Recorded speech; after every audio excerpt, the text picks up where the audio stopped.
Okay guys, welcome back to my channel. I'm trying to help out new people just learning how to play as Wraith, whether it be mid lane, off lane, support, whatever it is. But I wanted to show you guys some gameplay of me playing Wraith in the mid lane with the new patch. A lot of the casters have way more power, skills are fresh, just as fast as his snipe. So I know some people come across a few issues with playing him mid, so wanted to again put this out for people who are new to the game and want to start using Wraith for the first time I guess. But yeah, in general, I did make a video just showing his abilities. You guys can always find that on my page, most recent upload actually. But yeah, as far as playing him mid, the thing I try to do the most is stay out of the way of the other person when it comes to them using their abilities. If I see them wasting their abilities on killing minions or just missing, I'll take that opportunity to push forward, engage, get a couple basic attacks, land a few snipes, get their health low so that way they're on the run. But you also gotta watch out for the minions as they tend to block you in, which can cause you to die. Like they almost did here. Definitely almost died. I don't know what happened there, but yeah. So that's one thing you want to be mindful of is the other person using their abilities. Watch their mana, and as you see their mana getting low, that's your opportunity to push. This card here I always try to use initially to kind of get some mana and health back, but for this match in particular I wanted to try out this cursed card. It supposedly gives me 12 power, but I can't unequip it, and it also pulls back from my gold every minute. I lose 60 gold, so that made it a little bit hard getting my my gems throughout the game. But again, the idea is to try to step back, snipe a little bit, lower their health, get the minions pushed up as far as possible, and around the 3-minute mark you always want to go over and check for your gold buff. I'm sorry, not gold, but your river buff. So when you get your river buff, it gives you mana refresh. So I guess it replenishes or regens your mana a lot faster. So it's always good to plan your attacks and your fights around that 2:30 mark or that 2-minute mark. That way when you get low on mana from sniping, you can always grab your river buff and get your mana regen going. You can see here clearly I'm just trying to poke him down. I didn't have my back it up skill leveled up high enough to get him, so he was just out of range. But ideally, again, you want to push him back, push him away, try to push the minions up as best as possible, and then start looking to your left and right lanes to see which one needs your help. But right here, clearly you can see all lanes are pretty decent. Left lane actually has the jungler over there helping out, so they're in good standings. Right lane is pretty good. Their tower isn't being hit.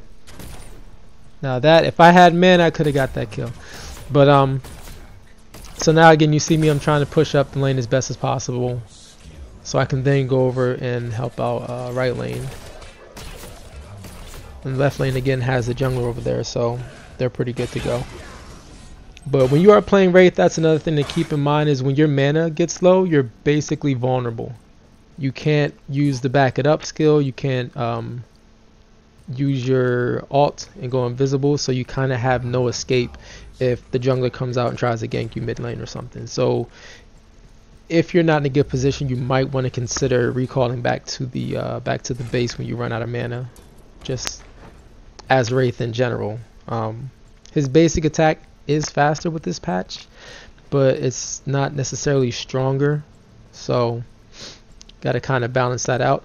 Also, again, 5-minute mark, so the river buff respawns at the 3-minute mark and then every 2 minutes after that. So 5, 7, 9, 11, 13, blah blah blah, so you get it. But basically what I did here was I noticed my mana was low, so I waited around until that 5-minute mark, went over, grabbed the buff, and now you can see I've got almost half my mana back.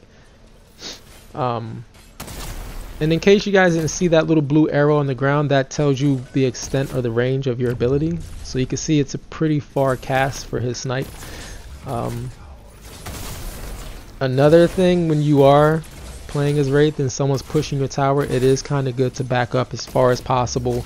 That way you're not stuck under tower trying to fight somebody with a bunch of minions around, because as soon as you land a basic attack on the other person or the other hero, all the minions focus you and they'll start attacking you. And with him being so weak, that's not the best situation to be in. Another small tip is to try to recall behind walls, so you're not just, you know, visible for someone's ability to hit you. But Twin Blast was way back there this time. When you are clearing out waves, try to finish off the minions in the back, the ones that are shooting. They're pretty much, they have more health and they give more gold as a reward, more XP as a reward. So try to finish them off first. It'll help your wave push, wave clear become a little bit faster. Again, you can kind of see me sitting back more so and then pushing forward as I see his health dropping. And of course that sends him in a state where he thinks he has to run.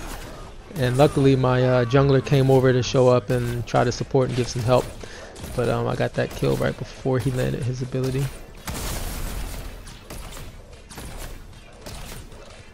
But while I'm looking at the cards, the way I'm building this particular deck is a little bit odd. I'm using a curse card, which I cannot unequip. And then I have a 5 agility card in my deck, which is going to help me get more attack speed, and it's also going to give me power in general. And then everything else is kind of focused on intellect. Like here, I was looking to help left lane, but Feng Mao, his basic attack is pretty insane. And after playing Wraith many times, you start to realize which champs you can take on and which ones you can't. And Feng Mao is one of those champs you just has no chance against. If I would have went over there, I would have gotten stunned by FaZe and then beat down and killed by Feng Mao. So I decided against that fight. But that would have been a good situation where you would have helped out left lane, tried to push them back.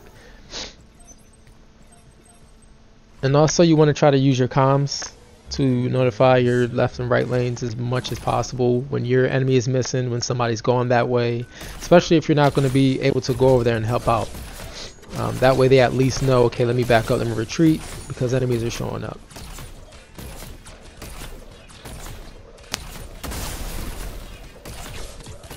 If you pay attention to the health, you can see I try to get their health almost down to nothing before I use my snipe, because early game the snipe doesn't do that much damage. You'll waste a lot of your mana trying to get that last hit on a minion, and they'll have just a pinch of health left. So as weird as it is, you want to kind of wait until their health is almost not visible before you actually snipe them early game. And then obviously once you get more cards, once you start leveling up, 2 basics and a snipe will kill just about any minion.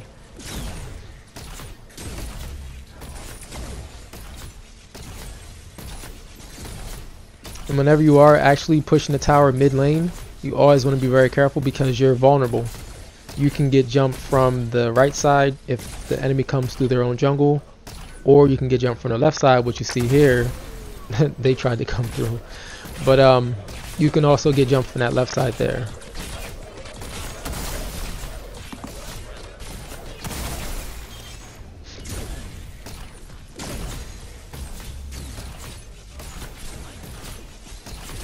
But yeah, Shimmy helping out, that was definitely useful. If you get the jungler to help you push towers mid lane, that progresses the game a lot faster. And you can see again, I'm going for the minion in the back, because that's supposed to help the wave clear go a little bit faster.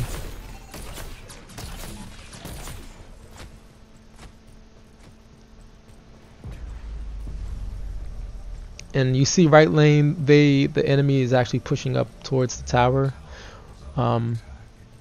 So I definitely go over there. Again, as a mid laner, you always want to look left and right and make sure that you're helping out when enemies are pushing towers. Some enemies also have a escape, so you want to keep in mind what they look like when they're about to use it. If a hand goes up, if they start running a weird way, like different abilities cause them to do something weird. So when you see them about to try and escape, consider using your back it up at that point, or wait until they at least initiate it. Wukong will jump up in the air and then dash forward. Kalari, she'll jump up in the air and then she'll jump again and disappear. Sarah, she does the same concept. She'll jump up in the air, decide on the direction, and then she'll go. So if I wait and then look up and catch them in the air, I have a better chance of pulling them back to a more reasonable position. And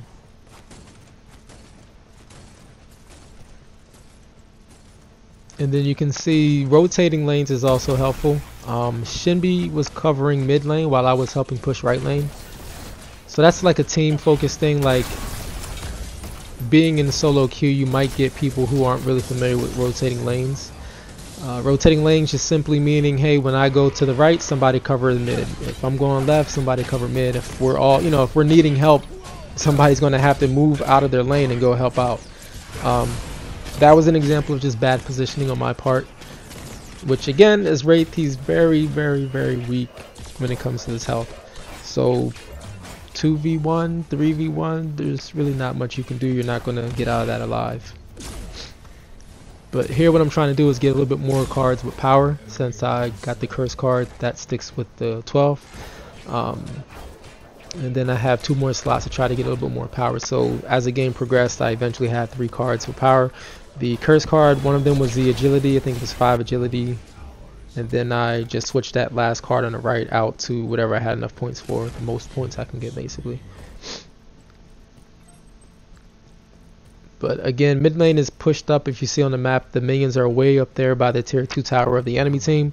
So right lane is being attacked. So it makes sense for the mid laner to go right lane and help out.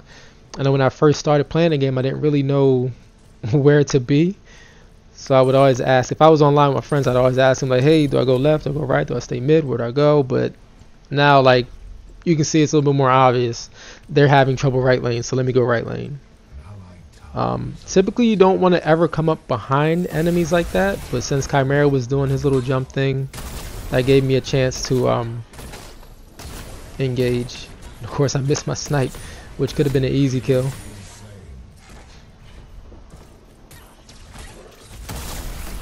Another missed snipe, which could have been an easy kill. Now you got FaZe running all around. Missed the second snipe. Didn't miss that one. But yeah, learning the range of your snipe, leading your target with your snipe, kind of predicting where they're going to go, that's always helpful with Wraith. That was one of the biggest issues I had with him initially, was not knowing when to actually pull the trigger for my snipe. Shooting at them and the round going behind them because they kept running forward, or shooting in front of them too early because they slowed down or something. Those are things you'll get used to as you're playing them. But I mean, that's the gist of using him mid lane. Stay back, poke at the mid laner, try to pay attention to their mana use, try to pay attention to their character. Like Gideon, his arm will go up when he's going to drop his rock. So you want to pay attention to that, see if he runs towards you, see if he like pulls a rock up and drops it instantly. Those are all things you want to try and pay attention to as Wraith, because once you start getting hit with those abilities, your health's going to drop dramatically, and then you'll be in a position where you have to go back to the base, or you stay there trying to protect your tower and you end up getting killed because he drops the second rock. So, but again, I did a video just showing his abilities. If you have more questions, or if you guys want like a more in-depth look at something specific with him, how to use his back it up ability more effectively, or sniping, anything, you guys just let me know in the comments. Also, when you subscribe, click that little bell icon. That way you're notified when I go live. Sometimes I'll do streams and I'll run on there with viewers, or I'll just be on my team that I typically play with, and you can catch us running around destroying people, doing whatever. But here's where I end the video. So again, thanks for stopping by.